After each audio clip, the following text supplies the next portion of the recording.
Moritel. Un monde nouveau vous appelle.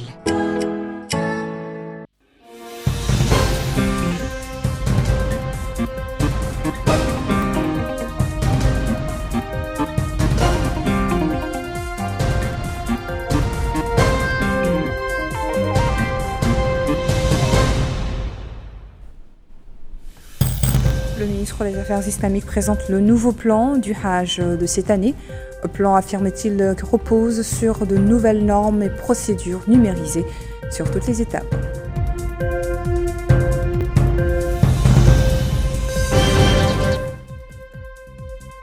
Nouakchott abrite un atelier universitaire sur le statut de la langue arabe à travers l'histoire et sa place dans le paysage culturel et éducatif.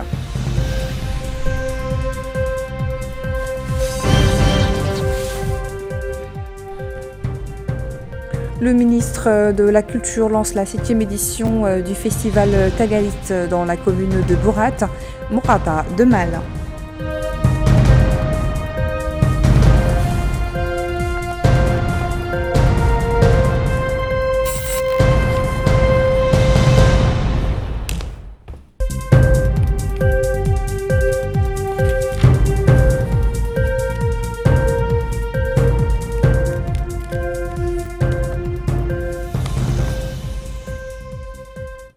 Bonsoir et merci de rejoindre à nouveau ce journal. Nous ouvrons cette édition par le courrier du président de la République. Mohamed El-Cheikh El-Ghazouani a adressé le message de félicitations au général Mamadi Doumbouya à l'occasion de son élection à la présidence de la République de Guinée. Monsieur le Président et chers frères, votre brillante élection à la présidence de la République de Guinée m'offre l'agréable occasion de vous adresser mes sincères et fraternelles félicitations et à vous former mes vœux de succès dans l'exercice de vos hautes fonctions au service du peuple guinéen. Cette nouvelle étape de la vie politique de votre pays intervient dans un contexte sous-régional exigeant, marqué par des défis sécuritaires et économiques complexes. La Mauritanie attache à cet égard une importance particulière à la stabilité, à la paix et à l'intégration africaine. Je forme le souhait, dit-il, que votre élection à la présidence de votre pays contribue au renforcement de la coopération au niveau de l'ensemble de notre sous-région. La Mauritanie demeure attachée aux relations d'amitié et de coopération qui la lient à la République, plutôt sœur de Guinée, et réaffirme sa disponibilité à œuvrer dans un esprit de respect mutuel et de concertation au renforcement de ses relations au service de la stabilité, du progrès et de la prospérité partagée. Veuillez agréer, Monsieur le Président, l'expression de ma haute considération, Mohamed El-Cheikh El-Ghazouani, président de la République islamique de la Mauritanie. Le ministre des Affaires islamiques et de l'enseignement originel a tenu aujourd'hui une conférence de presse pour informer le public du plan du ministère visant à garantir la transparence du Hajj de cette année. Ce plan repose sur de nouvelles normes qui simplifient les procédures du Hajj grâce à la numérisation sur toutes ces étapes. Bokar Baïnaba. La première mesure annoncée par le ministre des Affaires islamiques et de l'enseignement originel, El-Vadili Outsitati ou Ahmed Louli, consiste en la numérisation de l'historique du pèlerinage en reliant son système numérique à la plateforme Khedemati liée à l'application Huyeti. L'objectif est de permettre aux pèlerins d'accéder à ces informations personnelles, effectuer les procédures de paiement, valider le carnet d'engagement, photographier le passeport et télécharger son visa. Autre annonce, le système est désormais lié au trésor public par l'ouverture d'un compte spécial permettant le paiement numérique des frais du pèlerinage en utilisant les applications nationales agréées en plus de sa liaison à l'Agence nationale du registre de la population et des titres sécurisés fournissant à l'application et système de visa saoudien les données d'identification du pèlerin. Le ministre a souligné que cette numérisation s'inscrit dans l'orientation générale de l'État, représentant une nécessité pour accompagner le processus numérique global adopté par les autorités saoudiennes dans l'organisation du Hajj. Et il a souligné que la transparence a été renforcée concernant le tirage au sort des pèlerins du secteur public. Et s'agissant des prix des billets, le ministère s'est efforcé de réduire les coûts pour les citoyens sans compromettre la qualité des services. Le ministre a indiqué que ces mesures visent à améliorer la performance du Hajj pour la saison 2026. 1447 de l'Hégire, en application des directives du président de la République, M. Mohamed Cheikh Razouani, pour faciliter la tâche aux pèlerins. Enfin, le ministre des Affaires islamiques et de l'enseignement originel a déclaré que le département œuvre à la création d'une agence spéciale pour le Hajj et l'Omra, pour en faire une institution financièrement et administrativement indépendante. Les travaux d'un atelier scientifique spécialisé de haut niveau, intitulé La langue arabe dans le contexte des migrations, identité arabe en Mauritanie et dans le monde, sont ouverts ce matin à Nouakchott. Objectif, mettre en lumière la richesse et l'enracinement profond de la langue arabe à travers l'histoire. Aminata Khan.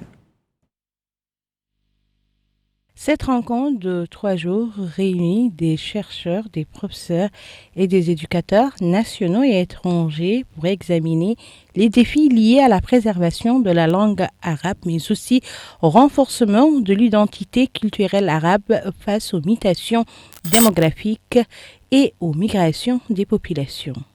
La ministre de l'Éducation et de la Réforme du système éducatif, Mme Houda Mint Baba, a indiqué que dans le cadre de la mise en œuvre du programme du gouvernement, l'État poursuit son action de consolidation du statut de la langue arabe au sein du système éducatif grâce à des programmes d'études modernes et une formation de qualité pour les enseignants, mais aussi l'État a mis en place des politiques éducatives équilibrées qui allient ouverture aux langues étrangères et la préservation de l'identité nationale. Elle a souligné que les résultats de cet atelier et ses recommandations scientifiques qui en découleront contribueront significativement à soutenir les efforts de la réforme de l'éducation pour renforcer l'intégration entre les politiques éducatives et culturelles. Le secrétaire général du ministère de l'Enseignement supérieur et de la Recherche scientifique a déclaré que l'atelier concrétise la vision stratégique du président de la République qui place la promotion de la langue arabe et des langues nationales au cœur des priorités nationales. Il a salué les efforts de l'ALESCO en faveur des politiques linguistiques novatrices visant à construire une vision d'avenir plus globale pour la langue arabe. Dans le même siège, le directeur de l'Organisation arabe pour l'éducation, la science et la culture a affirmé que la langue représente une structure de conscience, une profondeur d'appartenance et une mémoire civilisationnelle et que ce n'est pas simplement un outil de communication. Il a souligné que le thème de l'atelier ouvre un vaste horizon intellectuel pour comprendre la relation complexe entre langue, identité et migration, considérant que la langue arabe est un vecteur d'identité. Le secrétaire général de la Commission a souligné l'importance de cette rencontre de haut niveau qui a réuni un groupe de décideurs du secteur de l'éducation, des chercheurs et des personnes intéressées par la langue arabe et son identité pour discuter du statut de la langue arabe et de ses défis et perspectives. D'autres intervenants se sont exprimés. Il est à noter que les activités de l'atelier comprenaient aussi une remise de prix de reconnaissance à certaines personnalités pour le rôle qu'ils ont joué dans le soutien de la langue arabe. La 7e édition du festival Tagalit, qui coïncide avec la saison des récoltes, a été lancée hier soir dans la commune de Bourat, Mourata de Mal. Bokar Belaba nous en dit plus. Tagalit symbolise la production, le travail, la solidarité et l'entraide, puisque le sorgho est le fruit d'un effort agricole solidaire et béni. Et dans une allocution prononcée à l'ouverture du festival, le ministre de la Culture, des Arts, de la Communication et des Relations avec le Parlement, porte-parole du gouvernement, et Hussein Medou, a souligné l'importance de ce festival qui contribuera à faire connaître la vie et les apports culturels de la zone et le symbole qu'incarne le Taqalid Sorgho dans le développement socio-économique local. Le président du festival, El Qassem Taleb, s'est lui aussi adressé à l'assistance pour saluer les interventions de développement entreprises par l'État dans la commune. D'autres élus locaux se sont relayés pour souligner que le festival Taqalid vise à revisiter un héritage culturel remarquable dans la zone de Bourat. En somme, ce festival représente un ensemble de valeurs, parmi lesquelles l'attachement au terroir, le travail et l'abnégation. La faculté des lettres et sciences humaines de l'université de Nouakchott a abrité ce matin la deuxième édition de l'école mobile de sociologie dans les régions arabophones. Les participants à cette édition assisteront à des sessions académiques et des ateliers de formation portant sur des études linguistiques et sociologiques et leurs diverses applications.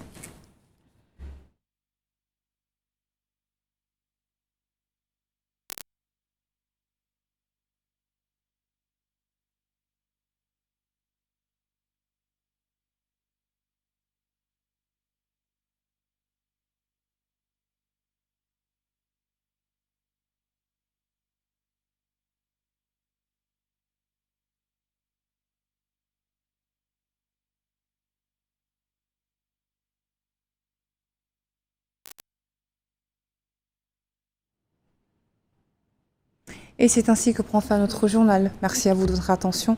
Le rappel des principaux titres. Le ministre des Affaires islamiques présente le nouveau plan du Hajj de cette année.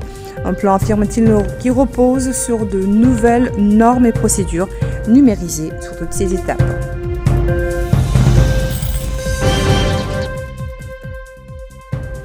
Nouakchott abrite un atelier universitaire sur le statut de la langue arabe à travers l'histoire et à sa place dans le paysage éducatif et culturel.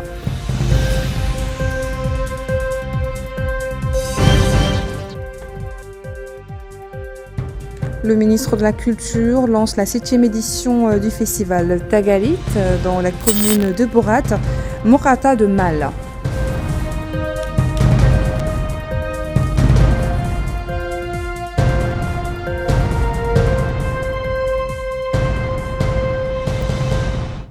Merci, je vous souhaite une excellente semaine en compagnie des programmes d'El Mauritania. Bonne soirée.